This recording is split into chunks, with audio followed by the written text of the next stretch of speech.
In speculating about symbols, especially Masonic symbols, we are naturally led to think of geometric figures. Mindful of the frequently asserted claim that modern speculative Freemasonry is the inheritor of the secret tradition or learning of the ancient priesthoods, who thereby exercised the decisive power of knowledge over their rulers and kings, we assume that these symbols were created or discovered by the learned men of the priestly class. Good evening and welcome to tonight's presentation, From the Quarries, an archive of Masonic lore.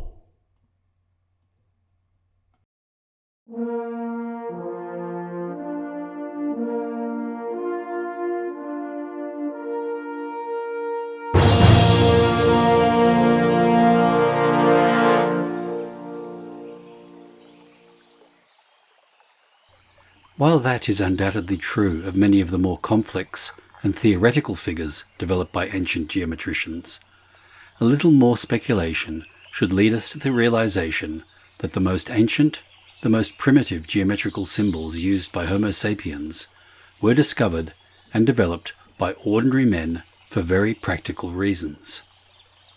Without knowing it, the earliest scientific investigators were the original speculative Masons, who curiously traced nature to her innermost recesses, and thereby initiated the art of geometry, the one most revered by Freemasons. And because they were the first discoverers of theoretical truths which had to be expressed in symbols, as primitive language was completely inadequate, and the symbols being the practical techniques of their investigations, they acquired a special advantage by which they were able to achieve unusual status and power. Primitive man had to climb from a rude state of brutish survival on an individual basis to a simple state of social organization before he could allow the weak or the elderly to survive. It was probably such individuals who first had leisure to investigate, to speculate in the simplest possible form of that activity. But when their efforts gave them knowledge by which they were able to advise and direct the activities of the tribe, they realized its power and kept it secret to preserve their status and influence. It was passed on to disciples who were sworn to secrecy. The secret tradition was originally a practical necessity for self-preservation. Such a development probably occurred many centuries ago, long before the ancient civilizations of which we have any historical records. Nor did it come about quickly, in 3 or 4 generations. It must have taken millennia of puzzled observation and the slow accumulation of simple facts to arrive at even the crudest kind of symbol, which encompassed more than one observation of shape or direction. The sun and the moon have always been the foremost luminaries of nature, influencing the lives of men on this planet. Both are round or circular in shape. Even the most untutored savage probably recognized a crudely drawn circle in the sand as a pictograph of one of those heavenly bodies. But since the moon changed its shape regularly each month, it could be differentiated from the sun by representing it as a crescent, a shape in which it appeared much more frequently than it did as a circle.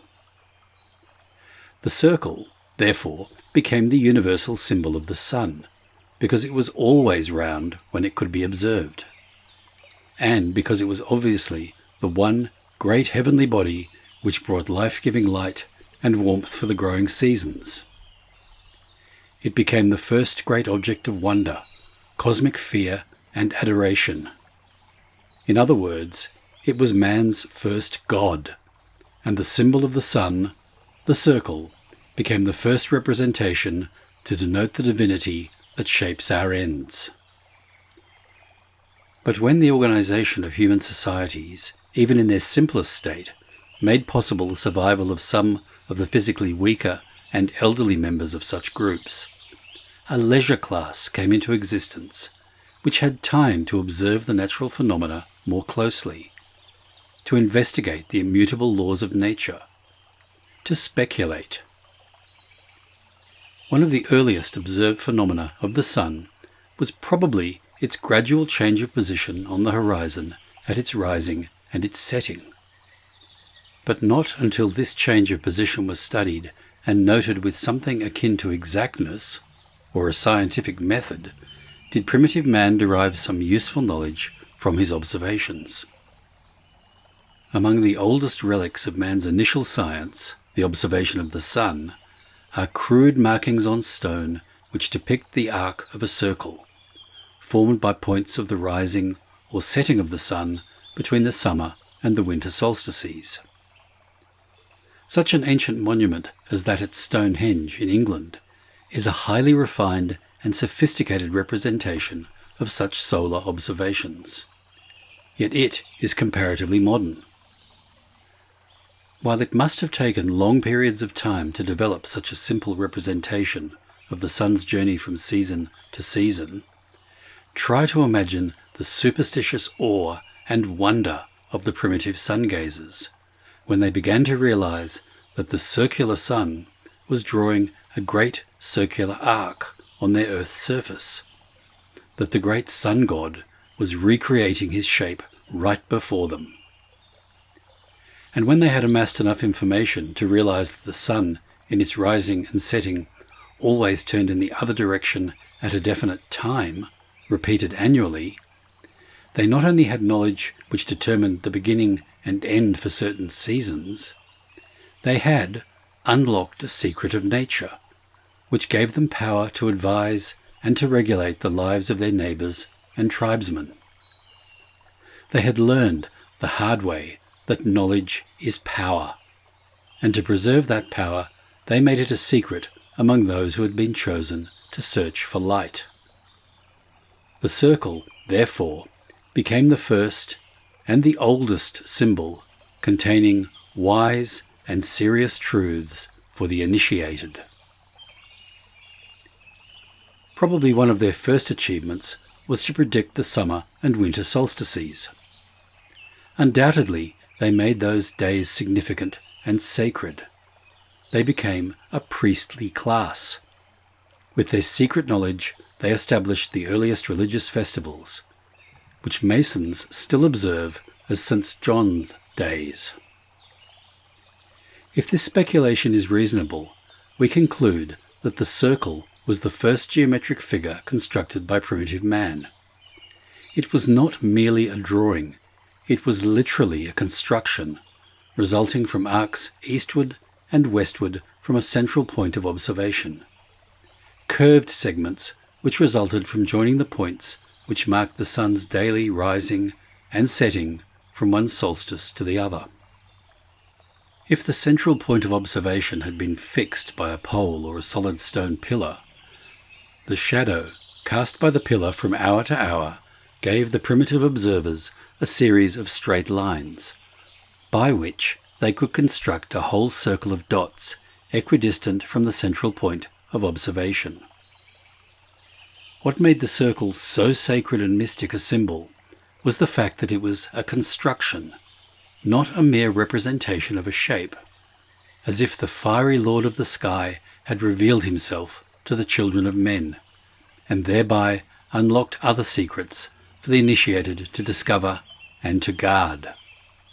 The lines which connected the stone-marked points where the sun arose and set each day, as well as the lines of the shadows created by the central stele or pillar as the sun passed overhead each day, obviously created patterns of crossing lines, which undoubtedly aroused the curiosity of those primitive speculatives. After generations of observers had been at work, there must have come a day when one of them recognized the symmetry of the crossing lines which created 4 right angles, the cross within the circle. Since that probably occurred when night and day were practically equal, the equilateral cross also became a sacred figure, fraught with special meaning and symbolism, and from that geometric construction, another revelation from the All-Highest probably developed its use as a religious symbol, especially in festivals linked to the vernal equinox, when the dead seed was quickened into life again.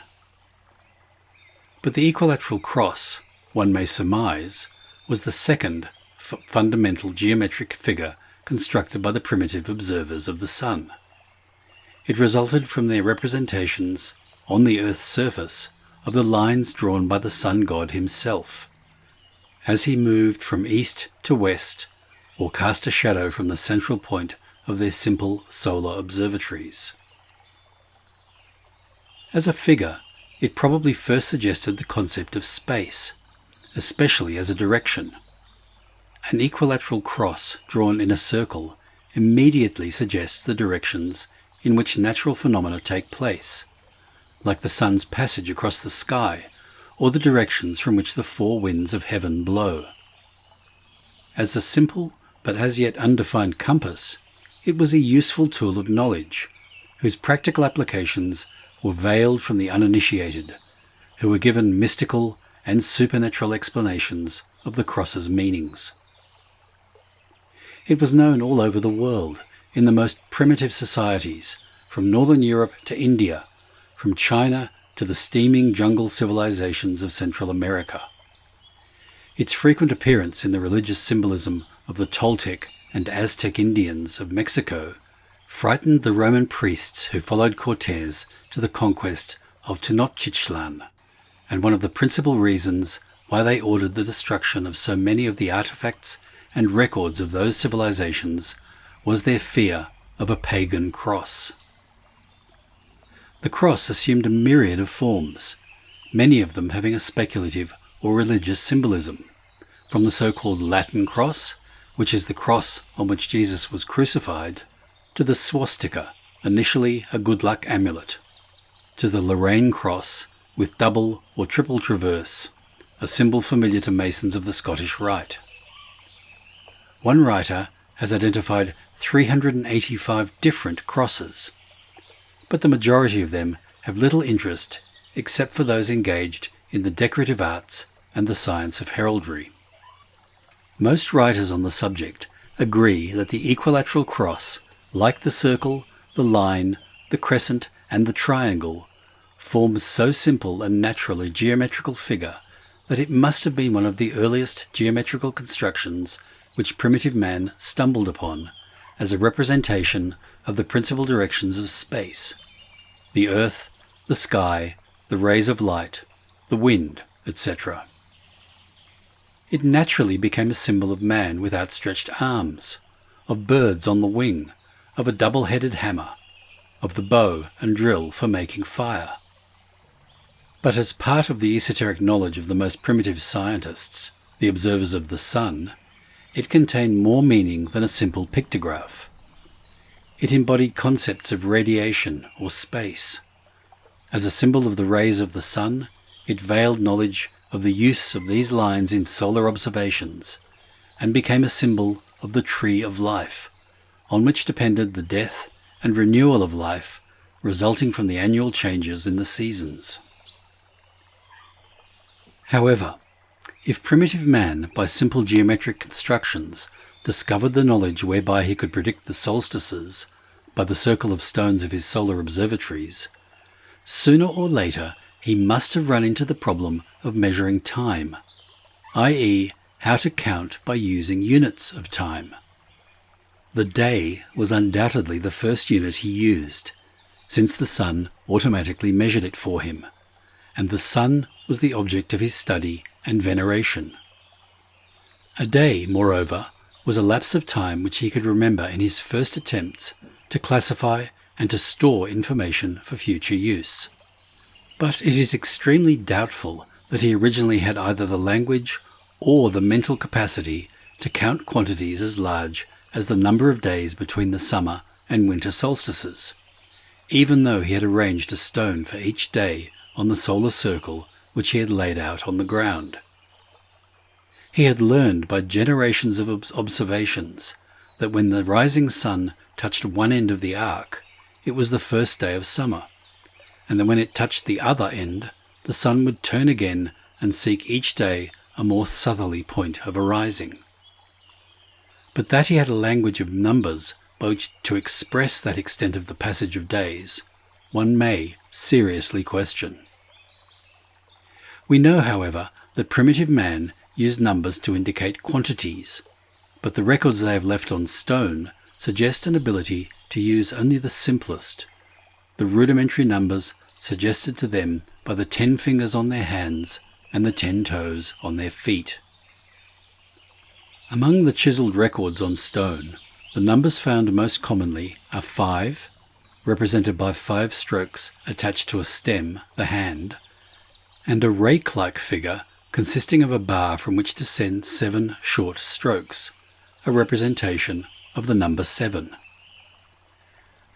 Whence came that particular number, in which subsequent civilizations and religions was especially revered? Was its very antiquity one reason for its universal importance? Why are there 7 ages of man and 7 liberal arts? Why are there the 7 gods of happiness in Japanese folklore? Why are there 7 sages in the folklore of ancient Greece? Why did the Sioux Indians have 7 council fires? Why did the Romans boast of the 7 hills on which their eternal city was built? Why is the number 7 so frequently used in the Bible, especially in the Old Testament? And why does the week have 7 days? The following speculation is offered with no proof whatsoever. It is sheer guesswork to suggest a possible reason why the number 7 became so important in the intellectual and cultural development of mankind. It was a mystic number because it was one of the earliest discoveries of the primitive scientists, the observers of the sun. It was a primordial unit to measure the passage of time, which resulted from the earliest discoveries that God is always geometrizing. If the year was a concept involving numbers of days too large for the mind of primitive man to handle, he probably turned to observations of the other great luminary in nature, the moon, to observe the passage of time. We can only speculate. Could the ancient geometricians have joined the 4 points of the cross within the circle to form a square, and discovered that each side of the square was related to one arm of the cross, the radius of the circle, in the approximate ratio of 7 to 5?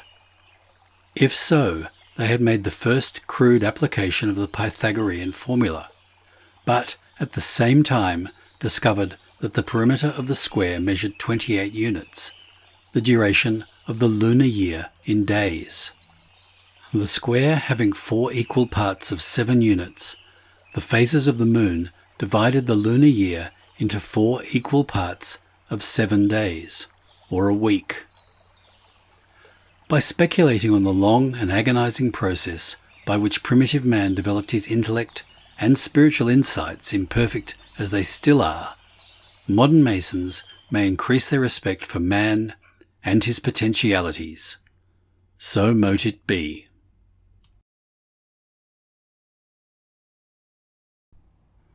For a deep dive into the history, philosophy, and traditions of Freemasonry, subscribe to From the Quarries. You will find hundreds of lectures, presentations, shorts, and other Masonic works written by Freemasons for Freemasons. Visit FromTheQuarries.com or YouTube at From the Quarries.